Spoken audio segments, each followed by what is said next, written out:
Je suis Corinne Coleman, je suis infirmière pour la société CEP. Et puis cette année, nous voulions vous proposer des témoignages de proches aidants. Nous souhaitions élargir ces témoignages à un panel de proches touchant à plusieurs catégories, donc tels qu'un parent, un enfant, un conjoint. Et puis on souhaitait pouvoir toucher un large éventail de possibilités de vie en tant que proche aidant. Donc, nous le faisons sous forme de webinaire parce que comme je pense que vous avez pu le constater ou en tout cas le comprendre, on a une situation sanitaire actuelle qui ne nous permet pas de faire des événements en public.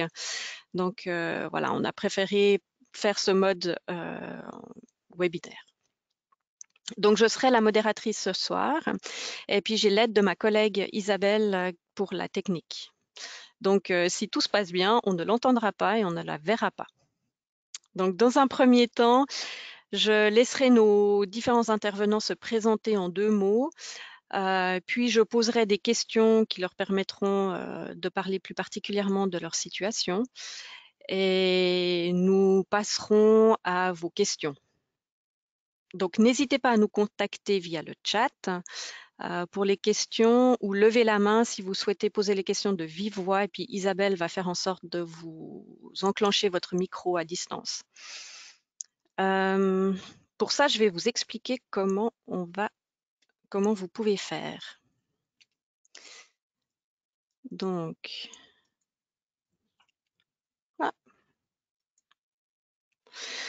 voilà, pour poser les questions, donc on ne vous entend pas. Et puis, on n'a pas accès non plus à vos caméras. Donc, vous pouvez poser des questions aux intervenants avec le chat. Donc, comme présenté ici, vous avez une flèche orange que vous pouvez presser, puis ça vous ouvre un panel, une sorte de tableau de commande. Et puis, si vous voulez nous écrire des questions, vous pouvez écrire sous question ici.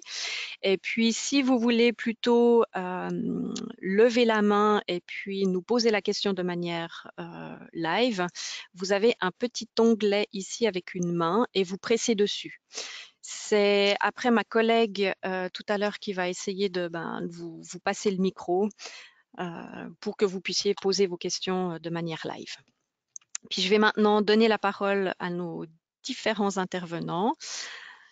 Et puis, je vais aussi enlever l'écran.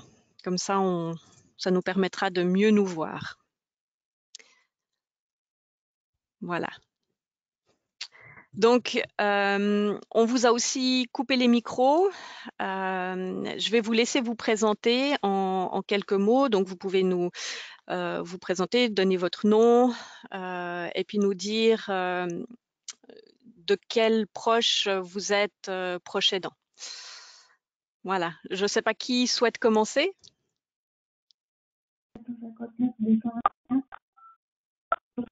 Inès, commence par les dames. Alors attendez, on va voir si je peux remettre. Voilà. Ça marche, vous m'entendez là, ça fonctionne? Oui. Bon, c'est parfait. Bon. Alors, écoutez, alors nous sommes Inès et Claude Legras et notre fille Floriane a la sclérose en plaques et c'est un jour un peu particulier parce que ça fait 6 ans exactement aujourd'hui même qu'on lui a détecté cette maladie. Voilà, c'est une jeune femme qui aujourd'hui a 33 ans, c'est une battante, on est proche plutôt accompagnant, je dirais qu'on chemine à ses côtés, mais Floriane est une jeune femme très indépendante qui se bat depuis 6 ans au quotidien, qui fait des choses magnifiques et elle a un petit plus, c'est que le magazine Forte que vous recevez tous lui a permis de s'exprimer à travers de la tribune libre. Alors, je vous montre quand même Flo parce que je sais pas si voilà. Ce petit minois, c'est celui que vous retrouvez tous les 3 mois dans la tribune libre où elle donne ses petits coups de cœur et ses petits coups de gueule. Voilà. Toujours avec beaucoup d'humour, je trouve. Toujours avec beaucoup d'humour. C'est une chance. On est très fiers d'elle et puis c'est une chance aussi que le magazine Forte ait permis par sa voix qu'elle s'exprime, je pense, au nom de toutes les personnes et où elle puisse expliquer à la fois les difficultés, les cheminements. Donc voilà. Tout à fait. Merci. Mais je vous en Qui prie. c'est qui souhaite continuer? Cédric, éventuellement. Pardon. Allô? Bonjour, alors, je m'appelle Cédric Guerrier, j'ai 20 ans, et puis moi, c'est ma maman qui est atteinte de la sclérose en plaques depuis maintenant, depuis que je suis tout petit. Ça doit faire depuis 2003 qu'elle a la sclérose en plaques, et puis voilà. Merci. Et Et puis voilà, il reste Laurent, plus que moi. maintenant. Donc, mon nom est Laurent Bastardo. J'ai mon épouse qui est atteinte d'une sclérose en plaques depuis 2009, diagnostiquée en 2009, mais en fait qui a débuté formellement autour de 28 ans. Elle en a 57 aujourd'hui, moi 59. Et je suis aussi parrain de l'antenne valaisanne des proches aidants. Et voilà, on vit au quotidien maintenant ensemble puisque j'ai pris une pré-retraite à 59 ans. Qui sera un peu active durant l'hiver pour pouvoir m'occuper d'elle au quotidien parce qu'elle a besoin tous les jours d'une demi-heure, trois quarts d'heure de mise en route le matin. Et je souhaitais faire ça moi-même, pas utiliser les moyens médicaux qui sont mis à disposition. Et voilà, sous l'œil aguerri d'une physio qui m'a formé plus ou moins pour ça. Je fais juste sa mise en route le matin, ça me permet d'être avec elle au quotidien aujourd'hui. Elle marche encore avec une canne, mais elle a de plus en plus de difficultés, notamment à monter les escaliers. Voilà. Merci. On a normalement une cinquième personne avec nous qui est Raphaël. Malheureusement, je crois qu'on n'arrive pas à se connecter avec lui. Donc, Vous s'il arrive en m'entendez? cours de route, on vous entend, mais on vous voit pas. Ah, quand même. Oh. Voilà. En fait, j'arrive. Bonjour tout le monde. Voilà. Je n'arrive pas à envoyer le mail avec l'écran donc au travail, donc c'est impossible. Aucun mail qui passe. Donc j'essaie de vous joindre avec le Natel via l'application vidéo, mais je n'y arrive Oui. pas. Donc c'est déjà bien, vous m'écoutez. C'est pas grave, on va surtout vous écouter et puis Oui, on ne verra pas votre voilà. visage, mais Exact. c'est pas grave. L'important, c'est vraiment de pouvoir vous entendre. Oui. Et puis, justement, vous aviez souligné donc le terme de proche aidant, pas forcément proche aidant, mais proche soutenant. Et puis, parce que le terme de proche aidant est assez vaste pour moi, je trouve, hein, et souvent associé à aider plutôt dans les soins de base ou qu'il y ait une personne qui soit atteinte, mais qui est beaucoup en difficulté pour son autonomie. Et puis, je trouve que c'est assez restrictif comme terme ou comme définition par rapport au proche aidant. Et puis, je voulais savoir, qu'est-ce qui pour vous, c'est quoi cette notion de proche aidant au fond? Quelle est peut-être la définition que vous donnez de ce terme en tant que proche aidant vous-même? Alors bon, donc moi je ne vis pas avec Samantha, ma compagne, mais donc je vis pas ce que les autres vivent, mais par contre je suis d'un aide tous les jours et puis surtout moralement on va dire. Donc j'arrive à reconnaître quand elle est pas bien, quand elle est bien aussi, et je crois que c'est Mhm. hyper important elle sait que je suis là quoi qu'il arrive, mais c'est ma présence, ma joie de vivre, d'aller de l'avant et puis surtout euh, on en parle, ce qui n'était pas le cas avant. Alors maintenant, on en parle régulièrement. Pour moi, c'est pas de secret. Donc, ça fait 2 ans et demi qu'on se fréquente. Je savais ce qu'elle avait, mais rien. Je suis là et puis c'est important qu'on en parle. Et c'est ce travail qui est difficile chez elle d'accepter ce qu'elle a. Et c'est ça qui est très compliqué en fait, je remarque. Donc voilà. Vous voyez là, juste comme ça. Non, toujours pas. Non, moi je vous vois. Donc Tant mieux. voilà. Mais non, Est-ce- voilà. Mais je crois que j'amène aussi les sentiments, l'amour. Il y a plein de choses. Et puis qu'on peut vivre en ayant cette maladie aussi. Donc pour moi, c'est hyper important qu'elle sache qu'il y a quelqu'un sur qui elle peut compter. Et parler aussi. Tout à fait, merci. Et puis, Inès, est-ce que vous souhaiteriez définir ou peut-être plutôt expliquer ce que vous entendez par proche soutenant? Alors moi, je disais, on avait fait une petite phrase où je disais que nous cheminons, enfin peut-être Claude pourra s'exprimer aussi, nous cheminons aux côtés de Floriane. Je préfère cheminer parce que alors nous, Floriane ne vit pas avec nous, justement pour rejoindre Raphaël, elle est tout à fait indépendante, elle a son appartement, etc. Et je pense que ce qui est important, c'est de savoir qu'elle a une présence au quotidien quand elle le souhaite. On sait aussi définir les moments où ça va peut-être moins bien. Et c'est vraiment faire une marche en avant. Je disais, regarder devant sans jamais se retourner. C'est ce que je lui ai dit aujourd'hui parce que c'est vraiment le chemin qu'on a pris tous ensemble. C'était un choix. On a aussi très vite, bien sûr, au début, quand la maladie s'est déclarée, on a cherché, mais très rapidement, de quoi ça pouvait venir. Et on a très vite abandonné, c'est-à-dire qu'on ne s'est pas tourné vers le passé parce que ce qu'on voulait, c'est vraiment aller de l'avant tous ensemble. Alors, on est une famille tous unis. Moi, ce que je voulais vous dire aussi, c'est qu'avec Floriane, donc elle a un petit frère qui a 4 ans de moins, qui s'appelle Loris, qui est préparateur physique et donc qui l'aide aussi beaucoup parce qu'il y a vraiment un énorme soutien qui l'aide aussi en lui faisant en l'aidant à faire du sport. Bon, elle est très indépendante, elle le fait elle-même, mais des fois ils le font tous les deux, ils lui préparent des programmes. Ce qui est important pour nous, c'est vraiment d'être une famille unie. C'est arrivé dans notre famille, comme ça peut arriver dans des tas d'autres familles. Je crois que c'est vrai que plus vite on l'accepte et mieux on va pouvoir cheminer tous ensemble pour vraiment trouver des solutions qu'on n'a peut-être pas maintenant, mais qu'on aura vraiment un jour. Et c'est dans ce sens-là, en fait, qu'on est là. Alors, je ne sais pas, toi, Claude, comment tu le C'est-à-dire ressens? que pour moi, c'était difficile le côté aidant parce que faut reconnaître la maladie, faut l'accepter. Et Oui. c'était une grosse difficulté. Et à force de parler, en toute sincérité, je crois qu'à un moment, il y a des clics qui se passent qui s'est passé entre ma fille et moi.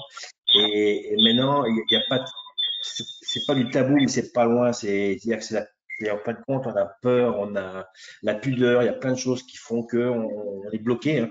Moi, j'étais bloqué sur moi-même. Je me renfermais très triste. Et maintenant, je parle de cette maladie avec elle et avec de l'espoir parce que je vois comment elle le vit maintenant et on l'encourage et je fais plein de choses. Moi, par exemple, c'est ces traitements qu'elle a tous les mois. Donc, c'est moi qui pars à l'hôpital pour faire les transfusions qu'elle a à faire et tout ça. Et là, il y a un moment de fusion en nous et on a besoin de ça. C'est hyper important. Ouais. Mais le côté idée, c'était très dur au départ, très dur en tant que papa. Ouais. Laurent? Ouais, c'est pareil pour moi en fait, parce que c'est arrivé de manière en plus très progressive, hein. Je vous disais tout à l'heure, à 28 ans, elle a eu un problème avec son œil droit qui est devenu comme aveugle, ce qui est un signe apparemment typique de la scène.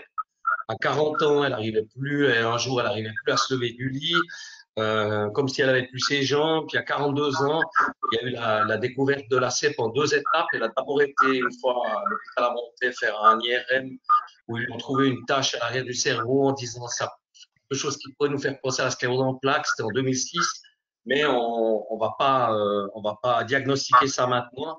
Et puis ça s'est péjoré les 3 ans qu'on suivi, ce qui fait qu'en 2009, ils ont vraiment pu découvrir ça. Donc pour moi, ça a été compliqué parce que en même temps, c'était l'époque où j'étais un journaliste sportif à la télévision suisse romande, donc j'étais beaucoup à Genève, je dormais à Genève, je rentrais très peu, et puis on avait des contacts par téléphone, puis elle me parlait du malaise qu'elle avait, comme elle n'était pas bien et tout. Puis c'est vrai que c'est compliqué à accepter d'une part qu'elle ait une maladie comme ça, parce que c'est une personne extrêmement résiliente, extrêmement gentille, toujours tournée vers les autres, vraiment une femme exceptionnelle. Et je trouvais injuste aussi qu'elle soit touchée par ça, alors elle dit, ben voilà, c'est nos chemins de vie. Il faut l'accepter et elle l'a tout à fait accepté maintenant, mais elle souffre vraiment au quotidien, les douleurs, la fatigue. Là, actuellement, aujourd'hui, on a parlé parce qu'elle a l'impression d'avoir des fourmis partout dans le corps, des moments sur les mains, des moments dans la tête, des moments dans les jambes. Et c'est extrêmement compliqué. Mais bravo à Raphaël qui a réussi Voilà, qui a réussi à se connecter, nous bravo. joindre. Et voilà, donc c'était difficile à accepter, mais ça nous a aussi, comme l'a dit très joliment Claude tout à l'heure, ça nous a aussi permis je pense, de nous rapprocher. Dans un premier temps, moi, j'ai quitté la TV pour revenir à la radio romande, toujours dans le sport, mais au moins j'étais à Lausanne, je rentrais tous les soirs, je pouvais dormir tous les soirs dans mon lit, donc j'étais avec elle tous les jours. Et ça a simplifié un tout petit peu la donne, quoi, au niveau. Et puis on a beaucoup parlé, on s'est redécouvert comme au premier jour. Alors que ça fait bientôt 40 ans qu'on est mariés. Donc c'est ça, la maladie nous a quand même rapprochés. Ça c'est absolument certain. Mais ça a été difficile à accepter le fait qu'elle soit malade, comme j'ai de la peine à accepter que les gens, en règle générale, soient touchés dans leur santé, surtout lorsqu'ils sont très très jeunes, quoi. Donc voilà. Merci. Et puis Cédric, est-ce que vous aimeriez nous expliquer en quoi est-ce que pour un enfant, être proche aidant, quelle est votre définition en fait du proche aidant? Déjà, ce qui est difficile, c'est que normalement, quand on a une mère, c'est elle qui est censée enfin, s'occuper de nous durant tout notre développement. Alors que là, c'est un peu l'inverse. On doit prendre le plus rapidement en maturité pour pouvoir ben, déjà comprendre ce que c'est. Et c'est pour ça que les camps enfants de la CEP m'ont beaucoup aidé afin de comprendre ce que c'est la maladie. Et c'est plus d'apporter un soutien moral, de montrer que malgré ça, on est là, qu'on aide notre maman, peu importe l'état qu'elle a, peu importe comment elle va. Et aussi, moi, j'aime bien quand ma maman, elle fait un peu les choses, voilà, elle aime pas en fait elle aime pas montrer qu'elle a besoin d'aide. Et des fois, bah, si elle a vraiment besoin d'aide, oui, il faut l'aider, mais il faut plus être là moralement que dire ah mais t'es vraiment pas bien, ça va vraiment pas, parce que ce qui est compliqué, c'est qu'elle l'accepte pas forcément totalement.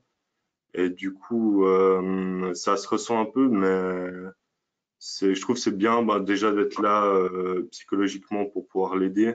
Et je pense que c'est ça qui la pousse justement à se battre tous les jours comme ça.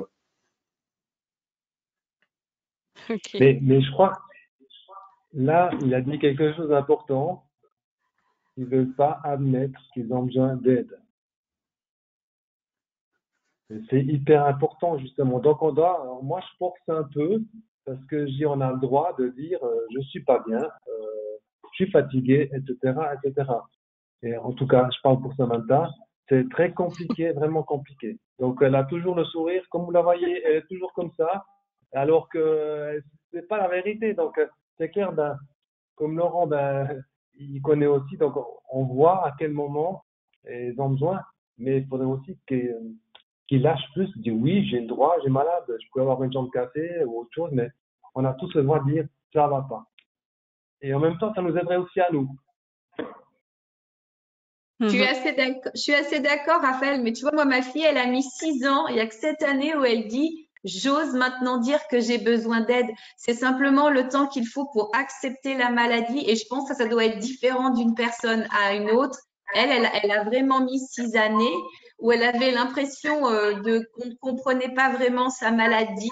Et en fait, c'est parce qu'elle n'en parlait pas. On la comprenait, nous, de l'intérieur, mais on n'était pas invasif, c'est-à-dire que comme on sentait que c'était difficile pour elle qu'on aille vers elle, ça ne veut pas dire qu'on n'y pensait pas et qu'on n'était pas là au quotidien, mais le contact était compliqué. Et cette année, ça a été le déblocage où elle dit, eh bien, enfin, ça y est, j'ose dire qu'il y a des fois, j'ai besoin d'aide ou qu'il y a des fois que je suis pas bien. Et en fait, c'est tout à fait le fait de dire, ben, j'ai accepté. C'est vrai que c'est injuste, mais enfin, j'ai accepté qu'il y a cette maladie, mais j'ai accepté aussi qu'on peut avancer déjà tous ensemble. Et c'est vrai que pour nous, c'est aussi, moi, je l'ai beaucoup, enfin, j'étais très proche de ma fille. C'est vrai, Claude la voyait moins.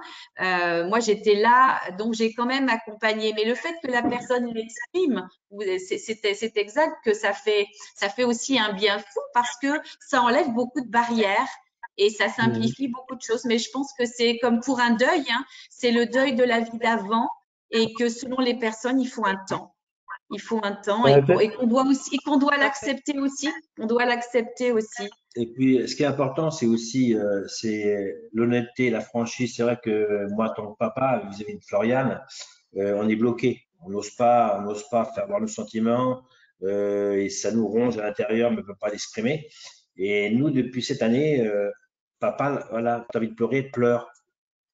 C'est hyper important de parler de ça. Parce qu'en fin de compte, on est trop pudique. On protège notre fille, moi je la protège, ma pupuce. Et là, je pouvais pas m'exprimer, je pouvais rien faire parce que j'avais peur de lui faire du mal, de lui faire de la peine.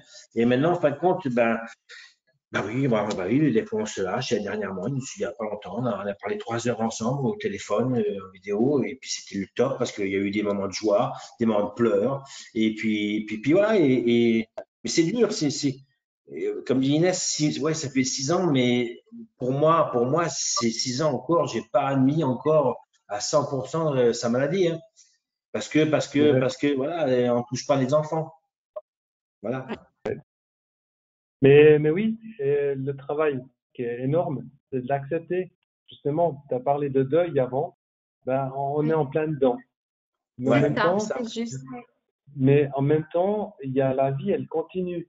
Donc, de toute façon, il y aura des bons moments, il y en aura des mauvais aussi, mais on doit profiter de chaque instant. C'est pour ça. Donc, moi, je suis nouveau venu dans la famille, mais avant, ils n'en parlaient pas du tout. Maintenant, on ose en parler, mais on en profite tous aussi un peu. Donc, parce que, OK, il y a cette maladie, mais il y a d'autres maladies, qui leur manque des membres aussi, mais on doit vivre quand même. Donc, même si c'est dur, hein, autant pour elle que pour moi, puis pour vous. Mais on doit être de l'avant. On ne sait pas ce qui va se passer demain. Hein. Donc, profitons de chaque instant. De chaque instant, c'est important. C'est clair. Nous, c'est ce qu'on dit, un pas après l'autre, step by step. C'est ça. Je crois qu'il faut avancer. Mais nous, on est très dans la positivité parce qu'on se dit, qu'importe le temps, c'est vrai qu'on peut pas dire dans combien de temps, mais dans cette maladie je dirais pas qu'on a une chance, parce qu'on n'a jamais une chance quand il y a la maladie, mais il y a de la recherche qu'il n'y a pas dans les autres maladies. Et ça donne quand même beaucoup d'espoir. Alors, c'est vrai qu'au début, la personne qui est malade, elle ne veut pas entendre ça. C'est vrai que si vous lisez le dernier petit coup de gueule de Floriane dans Forte, c'est ce qu'elle explique. Bien sûr, on n'a pas envie d'entendre ça parce qu'on vit cette injustice au quotidien. Mais il faut que ça arrête. Et moi, je peux vous dire qu'en 6 ans, quand on voit l'évolution de Floriane, qui a changé de métier, qui s'est reformée, qui fait énormément, comme je vous disais, de sport, enfin vraiment, qui a réussi en tout cas, malgré il y a les traitements certes, mais à stabiliser sa maladie, eh bien, ça donne aussi beaucoup, beaucoup, beaucoup d'espoir pour la suite. Et c'est vrai que je peux pas lui dire dans 1 an, dans 2 ans, on va trouver le remède magique, mais il y aura des choses, Et c'est ça la marche en avant, comme je disais, droit devant sans jamais se retourner, ça doit rester une devise parce que ce qui est fait, on n'y peut rien et on ne sait pas pourquoi et on va pas perdre du temps à chercher pourquoi. Mais en tout cas, si on va vraiment en avant, c'est ce qui donne vraiment l'espoir et c'est aussi un petit peu pour ça que nous, on voulait être là ce soir en disant que c'est ce qu'on se répète tous ensemble et je pense qu'à un moment donné, ça fait aussi du bien à tout le monde. Par contre, il faut être conscient que parfois, la personne malade, elle n'a pas envie d'entendre ça parce que elle le vit de l'intérieur. Et c'est vrai que, comme vous disiez, les douleurs, enfin, il y a beaucoup de choses, on peut juste les imaginer, mais tant qu'on ne les vit pas, c'est difficile de comprendre à 100%. Et la personne a le droit de dire, c'est pas ce que j'ai envie d'entendre aujourd'hui. Mais ça fait rien, on le redira demain. Mais aussi, ce qui est autre chose, on n'est pas habitué, c'est les sauts d'humeur, le caractère change. Et c'est vrai que des fois, tout le monde est beau, tout le monde est gentil, puis d'un seul coup, ça pète, et puis il faut faire avec. Et c'est à nous, là, c'est un apprentissage aussi, hein. C'est à moi, en tant que papa, c'est de prendre sur moi, mettre mon poing dans la poche, et puis écouter. Ça n'a pas été le cas au départ, parce que je ne savais pas le pourquoi du comment, et pourquoi je me heurtais avec ma fille. Et maintenant, oui, je sais, donc même maintenant, on se fait des petits gestes. Voilà, tac, on sait que on baisse la pression et on se respecte. Mais je pense qu'on va de l'avant, c'est aussi l'amour, c'est les sentiments. Et quand on aime quelqu'un, que ce soit vous ou ma fille, ou nos mamans, ou nos proches, dès qu'on a de l'espoir et on a beaucoup d'amour, je pense qu'on peut gravir des montagnes. Et on apprend beaucoup aussi, on apprend de vous. Votre prénom, je ne sais plus. Voilà, sachez qu'on apprend beaucoup de vous. On apprend parce que voilà, on est à vos côtés, mais moi je sais qu'avec ma fille et cette maladie, moi je dis, j'ai 60 ans passés, mais je dis j'apprends. j'apprends, il faut pas croire, c'est vraiment un échange, il faut pas croire que c'est juste d'un côté, on va être accompagnant. Non, vous nous apprenez aussi beaucoup. Et ça, je crois que c'est le plus beau des échanges. C'est là où on chemine tous ensemble. Mais on apprend tous en tous les cas, croyez-le, croyez-le. En tout cas, ça. on a entendu qu'une des limites, c'était justement le fait de ne pas demander de l'aide. Mais est-ce qu'il y a un moment donné, par exemple Laurent ou vous avez eu l'impression de toucher à vos limites et puis à ce moment-là, est-ce que vous avez demandé de l'aide? Comment est-ce que vous avez réagi par rapport à Au ça? début, elle a essayé de faire le maximum seule, tout ce qu'elle pouvait faire. Hein. Moi, j'étais à ce moment-là encore sur Genève au quotidien. Je dormais beaucoup là-bas, donc j'étais pas toujours à la maison. Elle a dû apprendre un petit peu enfin, comme elle a toujours été très indépendante, ça posait pas trop de problèmes. Après, intervenu le fait qu'elle pouvait plus conduire, donc il fallait compter sur nos enfants ou sur moi ou sur des amis pour se déplacer, pour aller chez les médecins. Ça s'est multiplié de plus en plus. Et puis, c'est vrai que maintenant, je pense qu'elle a plus besoin, ou alors elle accepte plus de me demander de l'aide que c'était le cas au début. Au début, elle me disait non, non, mais ça va, je me débrouille. Et puis, alors, je sais pas si c'est le cas des autres personnes qui sont avec nous aujourd'hui, mais ben voilà, on a eu quand même une aide un petit peu de l'AI au niveau du matériel, au niveau de ces choses-là. Donc, elle a un scooter qui lui permet de pouvoir aller à Trois-Torrents chez le coiffeur parce qu'on est à 3-4 kilomètres. On peut pas aller loin, mais au moins des petits déplacements comme ça lui donne aussi une petite autonomie pour aller se balader seule. Mais elle a jamais demandé d'aide. Je voulais juste la présenter parce elle est vers moi et puis j'ai proposé de venir, mais elle est un peu timide. Elle aime pas être Non, mais tellement ça bien nous là. ferait plaisir. Non, ça nous ferait plaisir quand même. Voilà, juste vous la montrer son sourire parce Bonjour. qu'elle Bonjour. c'est une Votre personne prénom? comme j'ai dit avant, qui est hyper résiliente et qui se plaint jamais. Puis voilà, puis Elle c'est s'appelle pas comment ton facile. épouse, Laurent? Elle s'appelle comment Sylvie, ton épouse? Bonjour Sylvie. Bonjour à tout le monde. Bonjour, enchantée. Toujours. Ce qu'il faut savoir, c'est que Laurent et Sylvie sont en Italie actuellement. Donc, exactement. Dans Donc moi, les couilles. j'ai pris une pré-retraite parce que le fait, ça c'est aussi une information qui peut être importante pour les gens. Je pense que même si la CEP n'aime pas trop la chaleur, c'est-à-dire que c'est déconseillé d'aller au chaud. Les périodes comme le mois de mai, le mois de juin ou le mois de septembre ou octobre dans des régions comme ici, c'est extrêmement bénéfique. Et pour Sylvie aussi, d'une part, elle va dans l'eau, elle essaye d'aller un maximum dans l'eau, et puis d'autre part, parce que c'est un climat méditerranéen qui lui convient bien. Donc c'est pour ça qu'on a aussi pris cette décision. Moi, je vais travailler depuis le mois de novembre pour une société qui s'appelle MySport, qui est détenteur des droits du hockey sur glace en Suisse. Donc je vais faire quelques matchs pour eux pendant la saison. Et puis du coup, ben, l'été, de mai à octobre, on est plus ou moins toujours ici, quoi, à part la période où il y a vraiment beaucoup de touristes dans le sud. Et puis là, actuellement, on est tranquille parce que les pouilles sont moins touchées, évidemment, par Tu es où? notre Tu es où là? on est dans un village qui s'appelle Morciano di Leuca. C'est tout près c'est vraiment tout au sud des pouilles. C'est vrai, Côté c'est de juste le village à Pesco-Loset, côté. Nevada. Hein? C'est le village à côté de où je vis, moi, enItalie. Mais non! Donc, tu vis. Je suis à Salve. Donc c'est Ah, 2 ça, minutes. on y a été avant avec ma fille, ouais. Ah oui. Ok, ouais. Ah C'est ouais, ben cool. voilà, alors on y Ah passe, ouais, on ça a va trouvé bien une maintenant, c'est location à calme. l'année, on y passe 4 mois et demi par an à partir de cette année. Et non, c'est un bon compromis. Et puis, mais comme ça, on n'est pas obligé d'être, voilà, on arrive à s'organiser, à être bien dans cette relation-là. Le fait que, ben, comme j'ai dit avant, hein, on s'est retrouvés, on a pu, et c'est normal. En fait, je voulais dire, d'essayer d'être un maximum ensemble et de pouvoir faire des choses et c'est super agréable. Petite. Toute petite. Vous êtes mignon. Vous êtes beaux comme Ah ouais, tout. puis j'ai aussi envie d'un chaud. peu Et ce qui est passer marrant, la c'est que j'ai parole. aussi deux filles, je voulais juste finir avec ça, j'ai deux Ah filles oui, qui sont un peu plus âgées que Cédric. Hein. Tu as 20 ans, Cédric, je crois que tu disais ça tout à l'heure. Ouais, alors elles ont 34 et 35.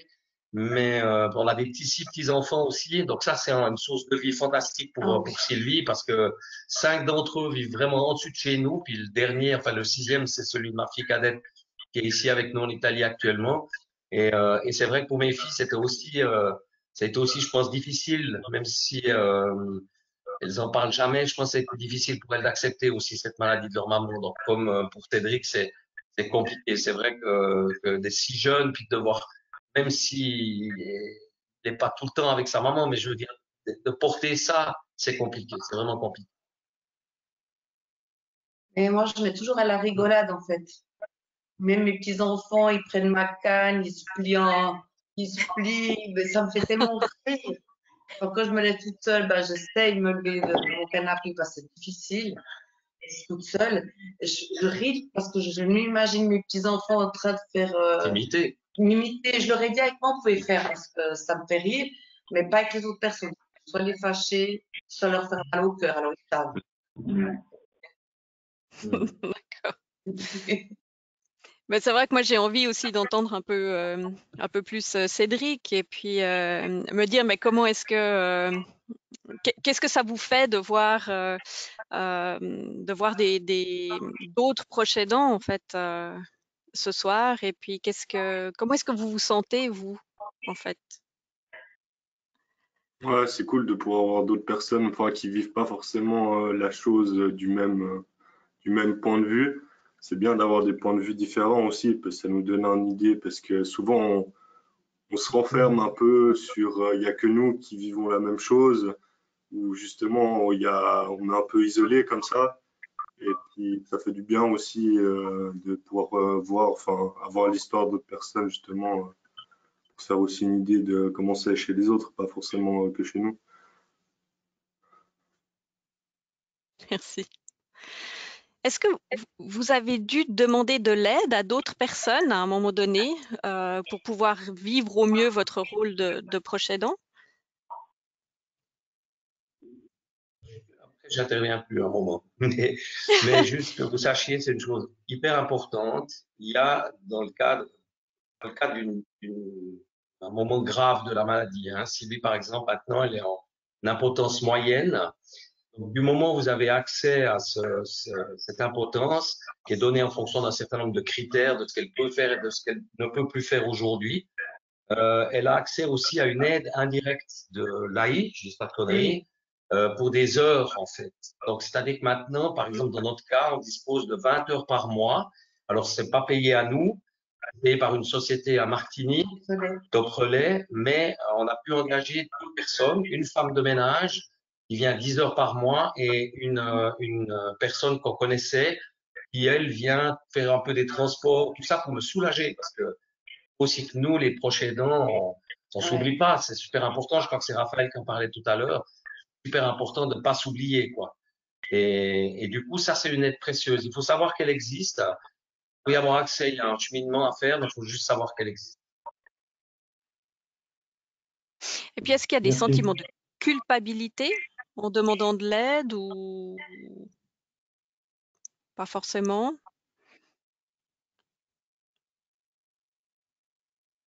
Je peux vous demander à Sylvie demande si c'est elle Raphaël ou qui Pas ouais. personne parlait. Non, vous voulez Raphaël. C'est une question pour Non, vous, non. parce que- Non, si je devais demander de l'aide, je le ferais. Aucun sentiment de culpabilité. Non. Et des fois, c'est à se poser la question, on n'ose pas aussi. Parce qu'on on veut se débrouiller tout seul. Quelque part, c'est vrai que c'est tellement prenant et ça nous si on prend de l'aide, c'est pour mon cas personnel. Si on prend de l'aide, c'est que ça Oui, ne mais va pas parce du tout, que, sinon. Ouais. parce que si on veut tout cacher, évidemment, mais non, il faut juste, ok, donc j'y vais, j'ai besoin d'aide. Parce que si on dit à elle, non, elle demande pas d'aide, alors si nous on fait la même chose, on est mal barre là. Donc, Je pense suis qu'il d'accord avec faut, toi. non, et il faut dire ce qu'il en est, puis voilà. Et puis je pense même que les gens seraient même satisfaits ou contents de nous rendre service. Moi, c'est important. Tout à fait, tout à fait. Mais c'est une question de, comment dirais-je, moi j'ai un métier qui me prend beaucoup de temps et il faut être fort, faut être toujours au top niveau. Et de ma carrière, j'ai rien demandé à personne, j'ai fait moi-même. Donc, c'est dans mes gènes, je veux dire. Mais au contraire, il y a des associations qui sont là sur place pour nous donner un coup de main et nous orienter. Ce qui est bien dans la STEP sur les associations, c'est vrai que quand Florian est tombé malade, j'ai du mal à accepter. Inès, ça n'a pas été un problème pour elle. Moi, c'était très dur. Et j'ai été faire un colloque avec ma fille un week-end, avec des gens qui étaient malades, avec des familles aussi, et parler avec eux et comprendre. Et ça, c'est très bien parce que c'est vrai que ça m'a ouvert les yeux.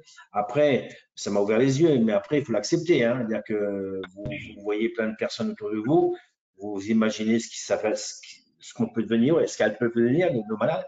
Mais en fin de compte, avec du recul maintenant, ça m'a apporté énormément. Énormément. Et là, oui, là, on parle d'aide, oui, là, c'était une aide pour moi aussi. Voilà. Je vois le temps avancer et puis je me dis, mais est-ce que les personnes qui nous écoutent, est-ce que eux, ils ont des questions? Comme ça, on pourrait prendre leurs questions au fur et à mesure. Je suis en train de regarder. J'en vois pas pour l'instant. Est-ce qu'il y a des personnes qui lèvent la main? Je vois pas non plus. J'essaie de regarder. Non. Du coup, moi, j'avais une autre question qui m'était venue aujourd'hui. C'est du coup par rapport à la situation sanitaire que l'on vit avec le coronavirus. Est-ce que vous avez eu des difficultés ou comment est-ce que vous avez vécu cette situation de confinement? C'était quoi, début de l'année, en mars? Parce que déjà au départ, on pensait que les personnes qui étaient atteintes de sclérose en plaques étaient beaucoup plus vulnérables, étaient à risque de complications. Et puis après coup, on a remarqué que non. Mais est-ce que vous, comment est-ce que vous avez vécu cette période-là? Alors moi, pour Floriane, ça a été très dur parce que, étant donné qu'elle vit, qu'elle a son appartement, nous n'étions pas au même endroit et je sais que nous on essayait de faire de notre mieux évidemment pour être avec elle bien via justement l'ordi tous les jours, mais elle l'a très mal vécu parce que déjà elle faisait attention parce qu'on ne savait pas justement si elle était plus vulnérable que d'autres. Et c'est vrai qu'elle nous l'a dit clairement, elle ne souhaite vraiment plus revivre cette période-là dans cette solitude. Alors, on a fait en sorte de lui faire livrer de la nourriture, des petits cadeaux, des choses comme ça, mais il n'y avait pas de présence physique. Et elle l'a avoué sincèrement, elle a dit plus jamais ça. Donc, d'une façon ou d'une autre, voilà, on trouvera d'autres solutions, mais quand on vit seul et qu'on ne peut pas avoir ses proches qui viennent vous voir, c'était pour elle très, très compliqué et aussi pour nous un crève-cœur parce qu'on savait que voilà, c'était plus prudent de ne pas aller la voir. On était éloignés et on était un couple. C'était injuste. Vous voyez, son frère était en couple, nous étions en couple et elle était vraiment seule dans son appartement. Et ça, elle nous l'a dit clairement. Donc, elle sait que s'il y a de nouveau un confinement, on trouvera d'autres solutions, mais elle ne vivra plus jamais vraiment cette véritable solitude. Ouais. Non, on est en distance. Non. Et puis si à nouveau en confinement, vous voulez pas la prendre chez vous juste avant, puis qu'elle vive avec vous? Elle n'en a pas envie. Ah, C'est une grande indépendante. Elle, bien sûr, mais elle n'en a pas. Elle n'en a pas. Bon, à l'époque, nous étions confinés à l'étranger, mais elle n'en a pas envie. Mais on fera en sorte, on agira différemment, ou alors aller passer des petites soirées. Enfin, voilà, dans la mesure où on sait que nous, on n'est pas porteurs. Mais bien sûr, la porte est grande ouverte. Elle le sait, mais pour l'instant, elle n'a pas vraiment envie. Mais on lui a tout à fait proposé. On a même la chance d'avoir une maison où il y a un sous-sol, où elle pourrait être complètement indépendante, vraiment avec une salle de sport. Mais elle m'a dit effectivement, maintenant où elle ose dire, elle m'a dit si j'en éprouve le besoin, que j'ai pas envie de vous voir, ben, j'irai au sous-sol. Donc la porte est ouverte. Mais à l'époque, le premier confinement, ça a été tellement brutal qu'on n'a pas eu le temps de se retourner et on n'a jamais pensé que ça durerait aussi longtemps. Mais c'est clair qu'elle aura de toute façon cette possibilité et où on trouvera d'autres solutions. Mais voilà, plus jamais la solitude, parce qu'il y a quand même tout ce qui est lié à la maladie, l'inconnu, quand même la peur du quotidien. Et quand on n'a vraiment personne physiquement, c'est très très difficile. Ça, on l'a bien compris. Donc, on trouvera vraiment les solutions qu'il faut. Et évidemment, c'est clair que si elle veut venir avec nous, c'est avec un immense plaisir. Mais tu parlais tout à l'heure que les personnes à sclérose en plaques n'étaient pas. Parce qu'on a une amie, elle est. On a une amie, elle est dans un sale état. Hein. Ouais, mais elle n'a pas la CEP. Elle n'a pas la CEP, elle a une maladie auto-immune, mais Oui, elle est dans c'est un ça. sale état. Elle a chopé le Covid. Ils ont dû l'hospitaliser 2 fois, elle n'arrive pas à s'en sortir. C'est quand même assez violent, je pense, pour les personnes à risque. Tout à fait. Nous, on a vécu le confinement très bien parce qu'on était que les deux, on a un jardin. On a ma fille aînée avec ses 5 enfants qui sont juste en dessus de chez nous. Donc, on les voyait à distance, on mettait de la distance. Mais moi, ça m'intéresserait, par exemple, de savoir par rapport à Cédric ou bien même aussi à Raphaël, comment, toi, tu vis avec ta maman, Cédric, si j'ai bien compris, ou tu vis pas avec elle? Non, justement, juste avant, pendant le confinement, je suis justement parti chez ma copine parce que moi, je sais que si je reste toute la journée enfermé avec ma maman, je sais que ça pourrait justement dégrader notre relation parce que les deux, on a des caractères assez forts. Et en plus, avec cette maladie, elle a souvent des sautes d'humeur ou des choses comme ça. Et moi, j'arrive pas à avoir les capacités de pouvoir gérer ça. Du coup, je préfère m'éloigner et revenir quand elle en a besoin, en fait, parce que je pense pour moi et pour elle, c'est plus facile de gérer les choses comme ça. Et le temps qu'elle se calme, c'est ça qui est aussi compliqué, ouais, dans ces changements de vivre tout le temps. Enfin, moi, j'ai vécu ça depuis que je suis tout petit. En fait, c'est en grandissant que j'ai commencé à affirmer un peu mon caractère, les choses comme ça. Et c'est là que ça a commencé à être compliqué, où il y a eu beaucoup de désaccords entre elle et moi. Même si là, pour moi, c'est mon idole, ce qu'elle vit. Pour moi, c'est la force qu'elle a. Je pense pas que je pourrais avoir la même. Et puis, ce qu'elle vit, je pourrais pas forcément. Enfin, déjà, j'ai de la peine à accepter ça. Et puis, elle aussi, mais ce qu'elle vit, elle le prend avec elle a une force inimaginable. Et puis, je sais que ouais, c'est difficile à vivre tous les jours, ces changements d'humeur. Et c'est compliqué, même, enfin, je pense que personne arrive à gérer juste si on doit vivre totalement avec la personne. Et puis que, ouais, je sais pas comment, moi j'ai trouvé justement cet échappatoire. Après, je sais pas comment d'autres personnes arrivent à justement gérer ça. Mais moi, je sais que c'est un peu la fuite, un peu partir, chacun se mettre en fait, chacun de son côté, chacun réfléchir et puis ensuite voilà, se retrouver pour être plus serein. Ouais. Merci. Je vais encore laisser Raphaël s'exprimer, puis on a quelqu'un qui a levé la main, donc après je vais pouvoir poser des moi, j'ai questions. une question. Votre fille, Oui. ok, il y a le confinement, mais elle pouvait quand même sortir. Ah oui, Se oui, promener. bien sûr. Bien sûr, bien sûr. Non, Mais oui, elle pouvait vraiment sortir, mais c'était la crainte parce qu'on ne savait pas au début. C'était la crainte de se dire, est-ce qu'en croisant les personnes, est-ce que je vais pas prendre de risques?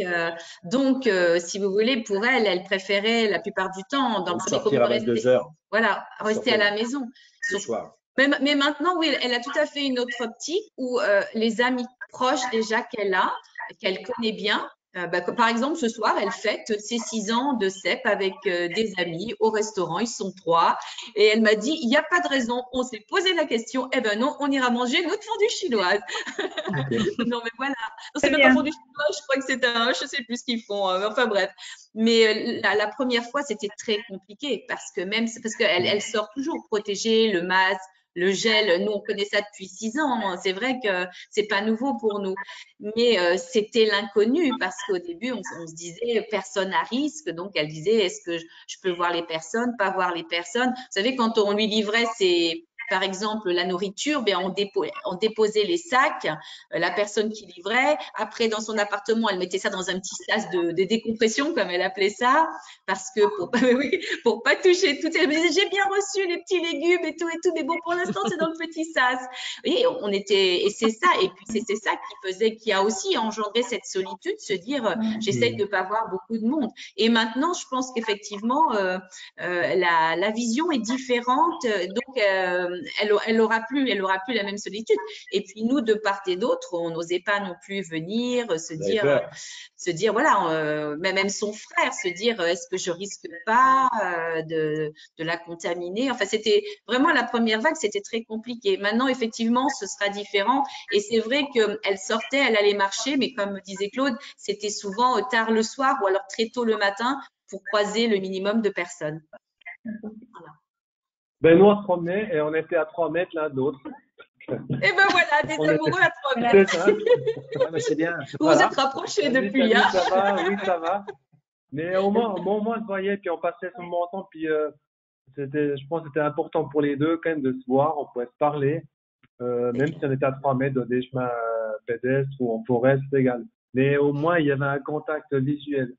Donc voilà, c'est bien. C'est important. Mais je suis admiratif sur votre couple parce que c'est vrai que et respect pour vous parce que c'est vrai de rencontrer une jolie femme et savoir ce qu'elle a et dire je vais faire ma vie ou continuer un parcours avec elle. C'est très courageux de votre part, c'est vrai, et respect. Mais c'est un bel exemple parce que ça veut dire que bon après Laurent vous connaissiez déjà, mais c'est de l'espoir justement donner à toutes les jeunes femmes ou les jeunes hommes se dire mais c'est pas parce qu'on a cette maladie que notre vie elle est fichue, elle va être différente, mais voilà on peut faire de belles rencontres et puis on peut avoir une famille, avoir une compagne, un compagnon, peut-être un jour des enfants.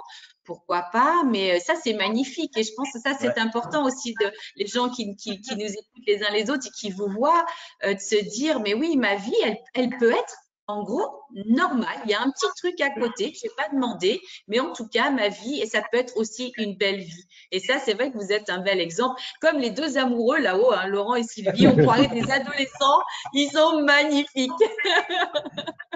Non mais je savais ça et c'est bête à dire, mais en fait, ça me donnait encore plus envie d'être avec elle. Demandez pas pourquoi. C'est le ressenti que j'ai. Donc, ça fait 2 ans et demi. Et comme on dit toujours, son fils nous dit, mais c'est pas normal, vous n'êtes pas encore grandé une seule fois. Quand vous allez vous grander, ça va faire mal, hein. Mais voilà, non, on dit, et puis tout se passe bien. Donc, on va de l'avant. Oui, et ce que je trouve magique aussi, quelle région, Raphaël? Pardon?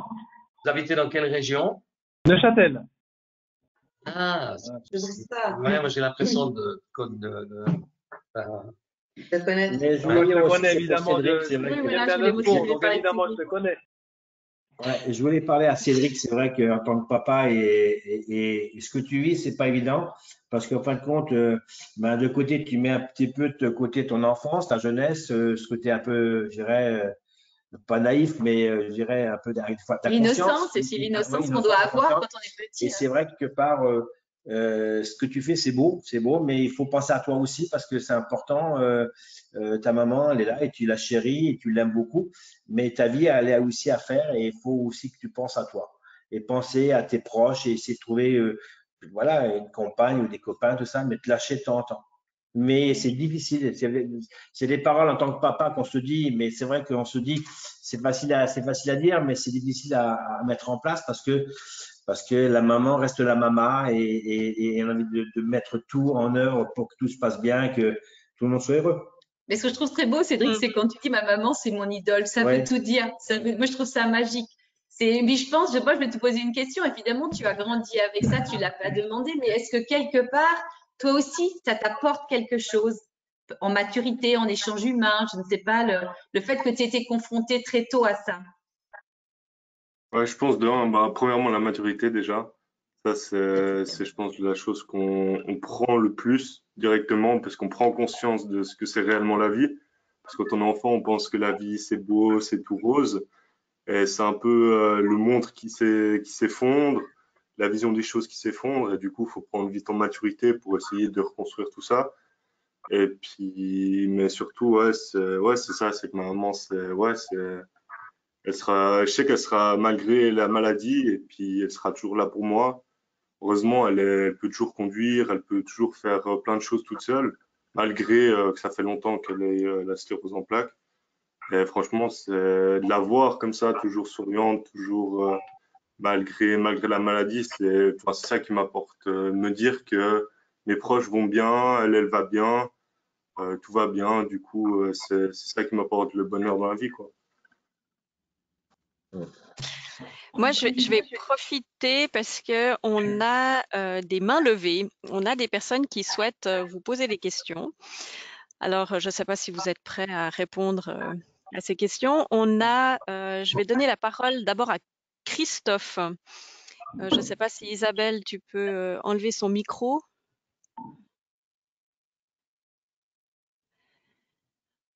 Voir si ça fonctionne. J'ai pas l'impression que ça fonctionne. Autrement, on a une... je regarde. On a Valérie, autrement, à qui on peut donner... Ah, Christophe. Est-ce que vous arrivez à nous... Est-ce que vous nous entendez? Voilà. Est-ce que vous voulez poser votre question? Ou... Est-ce que vous voulez poser votre question? Oui, alors j'avais écrit la question, mais vous disiez tout à l'heure qu'il n'y avait pas de question écrite, donc je me suis dit que peut-être vous la voyiez pas. Ma question était par rapport aussi à ce que plusieurs d'entre vous avez dit. J'aimerais d'abord vous remercier pour vos témoignages qui sont touchants et émouvants. Et nous, ça fait pas très longtemps qu'on a appris que ma femme est atteinte de CEP, et c'est très étonnant comment on se retrouve dans beaucoup de choses que vous avez dit. Moi, ma question, c'était par rapport à l'acceptation de la maladie. Est-ce que vous pensez simplement que on doit laisser, comme votre fille, monsieur et madame Legras, laisser le temps que les années passent pour que l'acceptation se fasse par la personne elle-même, ou est-ce qu'on doit aider la personne à arriver à cette acceptation? Parce que je pense que l'acceptation, c'est une étape qui est importante et qui permet d'aller de l'avant, et je me dis que si je dois attendre 6 ans ou plus pour qu'elle y arrive, ça va être compliqué. Voilà. Ben moi, je dirais on peut être à ses côtés, mais on peut pas forcer les choses. Sincèrement, moi, je pense que Floriane a mis beaucoup de temps parce que c'était le temps qu'il lui fallait pour elle. Bon, c'était Floriane. Il faut vous dire que c'était une jeune femme très carriériste, très douée, qui parle plusieurs langues, qui était directrice de projet, qui a travaillé dans l'horlogerie de luxe, qui parcourait le monde malgré son jeune âge. Donc, il était arrivé très tôt à un niveau très, très, très haut, et qui voulait toujours aller aussi plus haut, plus loin. Et du jour au lendemain, on lui a vraiment coupé les ailes. C'est-à-dire que quand vous voyagez dans le monde entier, que vous parlez russe, que vous parlez chinois, que voilà, vous faites des conférences avec les journalistes, et du jour au lendemain, tout d'un coup, vous êtes cloué là chez vous, et on vous dit, maintenant, tu pourras plus faire tout ça. C'est un monde qui s'écroule. C'est vraiment un monde qui s'écroule. Et donc, c'est compliqué de dire aider, on est toujours là pour aider, mais à un moment donné, les personnes ne veulent pas forcément. Il y a des choses qu'elles ne veulent pas entendre, et c'est pas qu'elles ne veulent pas, c'est qu'elles ne peuvent pas. Et je pense que chacun chemine à une vitesse différente. Et moi, je sais que je suis restée vraiment à ses côtés. Je dis toujours, toujours par contre, j'ai toujours eu ce discours positif parce que c'est mon caractère et on ne changera pas. Et que je me dis, d'ailleurs, quand Floriane m'a dit, écoute, on cherche la sclérose en plaques, moi, je lui ai dit, je ne sais pas si elle se rappelle, c'était à la radiologie, je lui ai dit, OK, on cherche la sclérose en plaques. Parce que c'était factuel. Je ne pouvais pas lui dire non, mais non, c'est pas ça. Si le médecin a dit on cherche et on va de l'avant et on va faire les choses. Voilà, si tu souhaites, on le fait ensemble. Mais en tous les cas, pour moi, je pense qu'il faut laisser le temps à chacun. Je ne sais pas. Tout à fait, je suis entièrement d'accord avec toi, Inès. Mais ça fait partie aussi du caractère des gens. Inès, il y a un caractère très fort et très positif. La positivité, c'est très bien, mais le réalisme, c'est autre chose aussi. Ce que j'ai c'est souvent le conflit qu'on a ensemble parce que ben, c'est vrai. Et mais bon, nous 6 ans, mais c'est peut-être mon ressenti, mais je pense que c'est un déclic. Je souhaite de tout cœur pour vous que faut pas attendre 6 ans pour retrouver la normalité. Normalité, il n'y aura jamais de normalité. Ça sera, on a notre vie normale, mais on sait très bien qu'il y a un moment, ben, c'est comme ça et on l'a pas demandé, on doit accepter et puis on va serrer les coudes tous ensemble pour essayer d'arriver dans une harmonie de confort. Et puis en espérant qu'un jour on trouve le médicament qui puisse à vous tous vous guérir. Ce serait la plus belle chose au monde. On trouvera. Alors, à l'inverse, nous, on a vécu une situation qui était un peu paradoxale parce que Sylvie a accepté très rapidement la maladie. Mais par contre, au moment où on l'a appris, moi, j'ai eu un contact avec le neurologue qui s'occupait d'elle, qui m'a annoncé que c'était plutôt une mauvaise nouvelle parce que d'après les IRM, d'après les examens qu'ils avaient faits, ils étaient plutôt partis sur une tumeur au niveau du cerveau. Qui aurait été inopérable parce que c'était dans le cortex cérébral, donc c'était la fin, quoi. Et quand on est allé à l'hôpital pour avoir les résultats, j'ai essayé de pas en parler à mon épouse. Et puis, quand on est dans la voiture, elle a quand même réussi à me faire parler, parce que, elle a toujours ce qu'elle veut. Et puis, c'est une femme. Du coup, j'ai pas vu de peur chez elle. Quand on est arrivé et que le neurologue nous a dit écoutez, voilà, on pensait que c'était quelque chose de plus grave, mais finalement c'est une sclérose en plaques. J'ai crié un gros ouf de soulagement, vous imaginez, et me disant voilà, au moins elle va continuer à vivre. Et quand on est arrivé dans la voiture, elle m'a dit un truc bouleversant, incroyable. Elle m'a dit tu sais, j'aurais préféré avoir une tumeur et puis dans 6 mois disparaître, que tu puisses vivre, que nos enfants puissent vivre normalement, que de rester et d'être un boulet pour toi, parce que le docteur lui avait dit elle l'a eu tard, assez tard, donc il y a peut-être moins de chances que si on l'attrape très jeune de finir dans une chaise, de dire qu'effectivement elle aurait préféré ça que de devoir être un boulet pour nous pendant 30 ou 40 ans, quoi. Donc, mais par contre, la maladie, elle l'a accepté,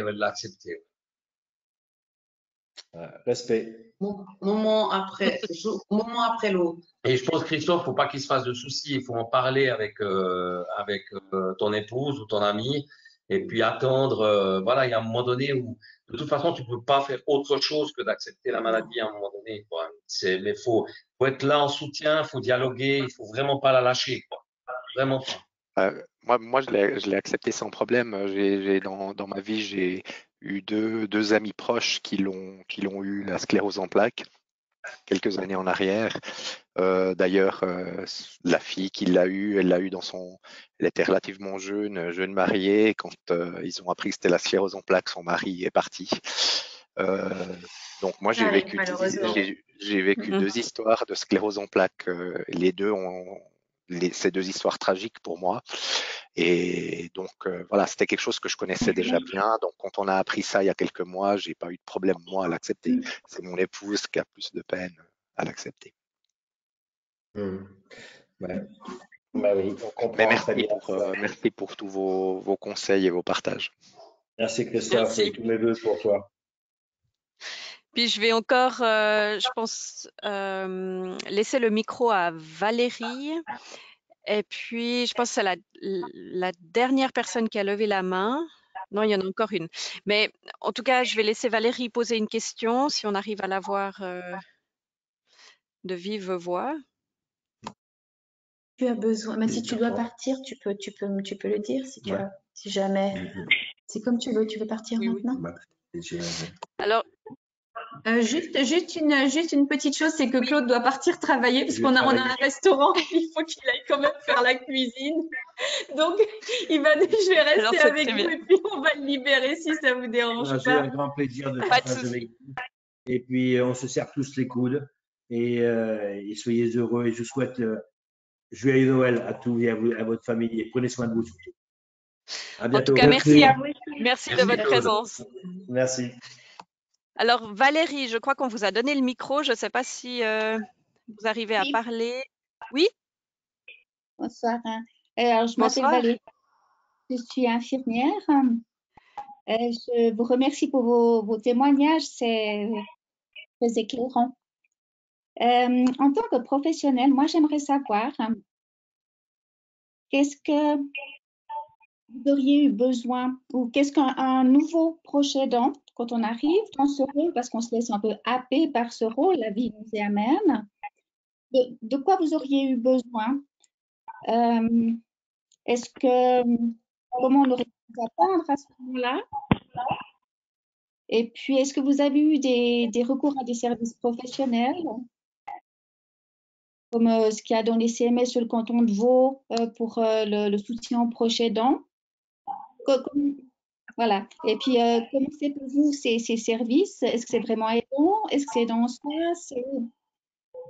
Je ne sais pas vos expériences. J'aimerais bien avoir un partage.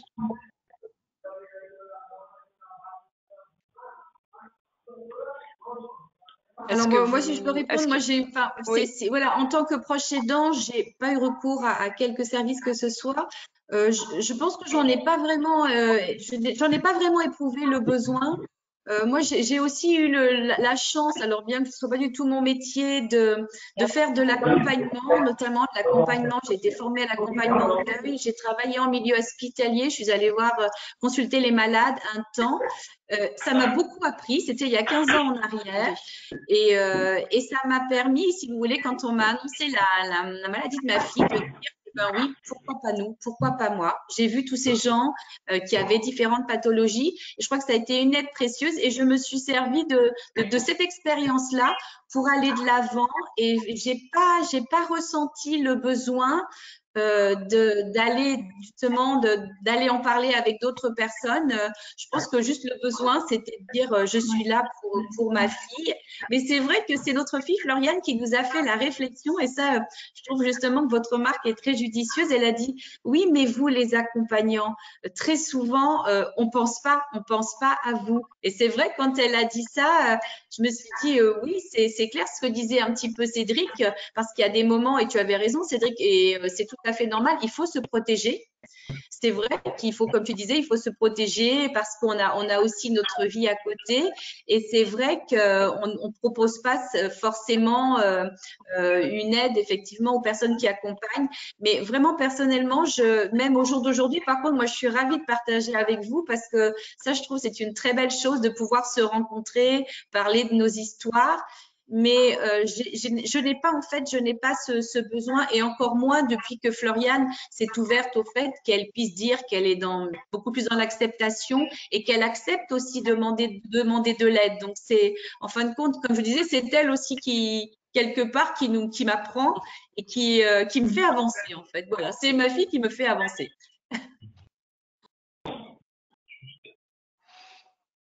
est-ce qu'il y en a d'autres qui souhaitent répondre à la question de Valérie?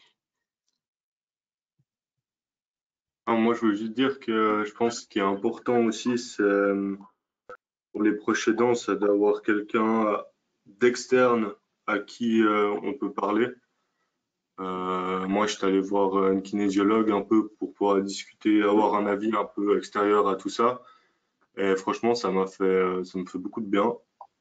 J'ai pu parler de plein de choses et puis j'ai aussi parlé avec ma doctoresse de famille qui est aussi la doctoresse à ma maman. Et puis elle m'a aussi expliqué plein de choses. Elle m'a donné des conseils aussi. Et puis ça m'a fait vraiment du bien. Voilà. Tellement important. Tellement important de. Effectivement, moi, j'ai eu aussi un problème de santé parce que de cumuler le travail et puis après, les différentes choses, quand même, une application beaucoup plus importante au niveau du ménage, avant que soit mis en place justement cette structure dont je parlais tout à l'heure, les courses, les déplacements chez les médecins, avec des horaires à la radio qui étaient hyper irréguliers, ça, des fois, elle se levait à 3 heures du matin, des fois se coucher à 2 heures du matin. J'ai eu une syncope au travail, suivi d'un burn-out. Donc moi, je suis comme Cédric, j'ai pu indirectement, grâce au burn-out, j'ai pu aller voir un psychiatre et ça m'a fait un bien fou parce que j'ai pu partager aussi avec lui des choses concernant Sylvie. Il y avait des choses que je comprenais pas, il y avait des choses que peut-être j'acceptais pas forcément. Et puis ça m'a beaucoup aidé. Donc je suis absolument d'accord avec Cédric. C'est super important et par rapport à la question de Valérie, super important de pouvoir compter sur d'autres personnes que uniquement le cercle familial pour pouvoir s'exprimer vraiment. Je pousse souvent à va faire du sport, va faire ci, va, pense à toi, tu es aussi une personne, donc tu as aussi le droit de souffler. C'est ça qui c'est important, il faut souffler. Et aussi ma fille, la plus jeune, elle sentait que c'était difficile pour elle et là je lui ai parlé, j'ai dit Laure, j'ai dit t'es jeune, t'as ta propre vie aussi, t'es en couple, pense à ton couple. Moi je vous ai élevé, ouais mais tout ce que t'as fait pour moi, j'ai dit écoute, j'ai fait avec mon cœur, maintenant pense à toi, c'est important. C'est trop lourd pour des jeunes, je trouve, à avoir ce fardeau-là. Et puis là, elle a réussi tout de suite quand je lui ai parlé à décrocher. Merci. Est-ce que Valérie, ça répond à vos questions ou est-ce que vous avez d'autres demandes? Moi, ça répond déjà en partie à mes questions. Donc, merci. Et puis, je vous souhaite une bonne suite. Merci. Beaucoup. Allez. Alors, il y a d'autres questions qui ont été posées, que j'ai pu lire aussi. Puis ces questions, ben, on a pu plus ou moins répondre à ces questions lors des témoignages. Et puis, je pense maintenant, il est 18h37, donc on va clore ce moment. C'est vrai qu'il y a beaucoup à dire et puis on aimerait encore en dire plus. Mais pour conclure, est-ce que vous auriez quel message en fait souhaiteriez-vous passer aux proches aidants? Si vous pouviez dire peut-être en une phrase un conseil ou en tout cas une parole encourageante, qu'est-ce que vous souhaiteriez transmettre? Mais moi, je dirais continuez à cheminer auprès de la personne que vous aimez, parce que je crois que la plus belle chose, ben, je crois que c'est l'amour qu'on partage. Enfin, on le voit tellement ce soir, quels que soient les couples, que ce soit Cédric avec sa maman, ben, nous aussi, il y a beaucoup d'amour. Et je pense que quand il y a beaucoup d'amour, on peut déplacer les montagnes. Voilà, c'est ce que je voudrais dire. Merci. Ouais. Vas-y, Raphaël, vas-y seulement. Non, mais la question, c'est est-ce que eux ont un message à nous donner à nous, les proches aidants, ou bien non, quel message, vous, en tant que proche aidant, souhaiteriez-vous transmettre à d'autres proches aidants?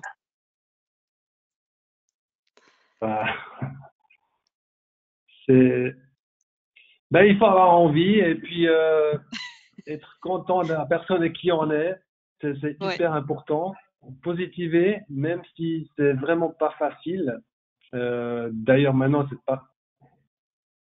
c'est pas une période facile. L'écran qui était parti, évidemment. Non, mais on fait avec. Non, mais c'est compliqué, mais on doit déjà aimer la personne avec qui on est. C'est hyper important. Et puis de se donner à fond, mais positiver, sortir, aller se balader, même si on est à 3 mètres, on se voit quand même, on marche quand même ensemble. C'est important. Et je voulais intervenir. Par rapport aux aides extérieures, il y a des choses que moi je lui dis, mais je suis pas spécialiste, je suis pas psychiatre, je suis pas psychologue. Donc à un certain moment, il faut les spécialistes, ils vont dire les mêmes mots, les mêmes termes, mais c'est pas moi qui les dis. Donc il va dire ouais, mais tu m'as dit oui, c'est ce que je t'ai dit, mais c'est bien que le spécialiste te le dise. Donc c'est important. Donc voilà. Non, il faut aller de l'avant, on n'a pas le choix. Hop. Tout à fait. Le dialogue, rien que ça, dans la vie en général. Voilà. Il faut parler, il faut. Voilà. Non, mais en même temps, voilà, nous on a aussi, je te cache pas, on a aussi des moments difficiles. Il y a des moments aussi, pas des clashs, mais je veux dire, on s'engueule pratiquement pas, mais il y a des moments où on n'est pas d'accord sur un thème ou quelque chose qui a trait à notre relation, à notre vie, mais on en a toujours parlé, on a toujours discuté, et il faut être là en soutien, pas s'oublier, mais aussi être là pour soutenir la personne qu'on aime. Sinon, si au début d'une maladie, la personne sent qu'elle va pas pouvoir assumer, il y a beaucoup de personnes, je sais plus qui c'est qui témoignait tout à l'heure, qui disait que voilà, quand il a appris la maladie de la personne avec qui il était, il s'est barré. Ouais. Ça va arriver, ça arrivera encore. On ne peut pas C'est changer, vrai. mais je pense que ça vaut la peine, franchement, de s'accrocher parce que moi, j'ai beaucoup plus appris de mon épouse sur ces 5-6 dernières années que je suis un peu plus souvent avec elle que sur les 35 premières années de notre vie commune, quoi. Ouais. Mais tu as Et on raison, s'aime comme c'est on s'est important. jamais aimé, hein. Donc voilà, Oui, ben, ça, c'est le message. mais tu as raison, c'est vraiment, c'est parler, parler, parler. C'est important. Voilà. Merci. Il Puis n'y a pas un Cédric, message et puis Samantha ne peut pas donner un message peut-être de l'autre côté aussi. Et Pourquoi oui, non? pour quelque Parce chose, que on nous a on pourquoi parle, pas? mais ils sont Pourquoi là à pas? côté, dis pas un mot. Pourquoi parler, pas? Samantha. Samantha, hein, c'est. Je vous écoute. Samantha. On vous écoute. Non, mais moi je pense que c'est magnifique le partage qu'on a eu ce soir avec d'écouter aussi d'autres proches. C'était vraiment très intéressant. Et je pense qu'il faut surtout nous laisser le temps en fait de faire notre propre chemin à nous. C'est vrai. Simplement. C'est vrai. Simplement. Merci. Et puis Cédric, est-ce qu'il y a quelque chose que tu souhaiterais communiquer à d'autres, peut-être d'autres enfants dans la même situation que toi, proche aidant? Bon, moi, je pense ce qui est important, c'est d'arriver à dissocier notre propre vie à nous et aussi la vie de la personne avec qui on est, qui a atteint de la cirrhose en plaques. Parce qu'il ne faut pas s'oublier aussi soi-même. Ce qu'on vit tous les jours, c'est oui, c'est triste, malheureusement, d'avoir quelqu'un qui a atteint de ça.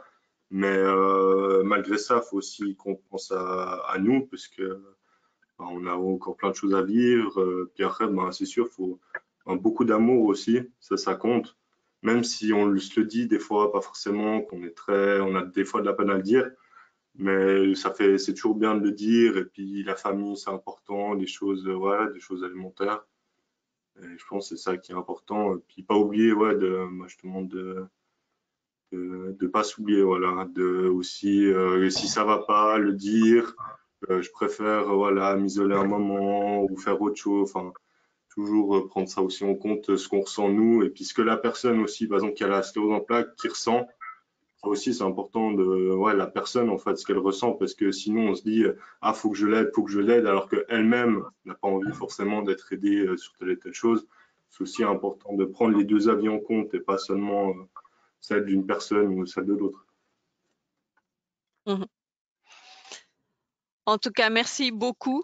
Là, je vais quand même devoir conclure parce que ça fait 1h15, même si on aimerait pouvoir rester encore plus longtemps, tellement c'est riche. Et puis, vraiment, je vous remercie pour cette discussion, pour cet échange qui est riche, bien sûr, en authenticité et puis forte en émotion. Moi, j'ai beaucoup apprécié passer ce moment avec vous. Je vous remercie aussi pour ces anecdotes, les conseils que vous pouvez donner et puis particulièrement votre optimisme. Et ça, je trouve vraiment chouette et important, en tout cas de le dire et puis de le soulever.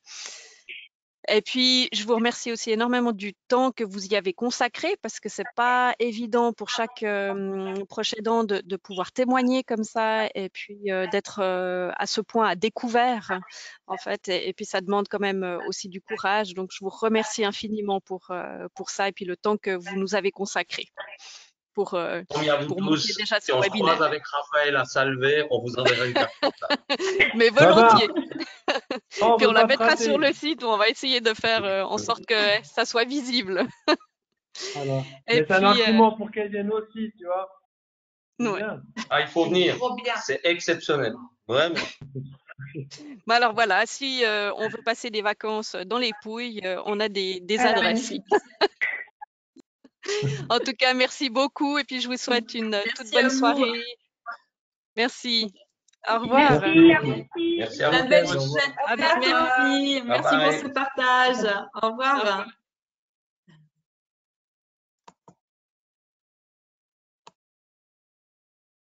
Voilà.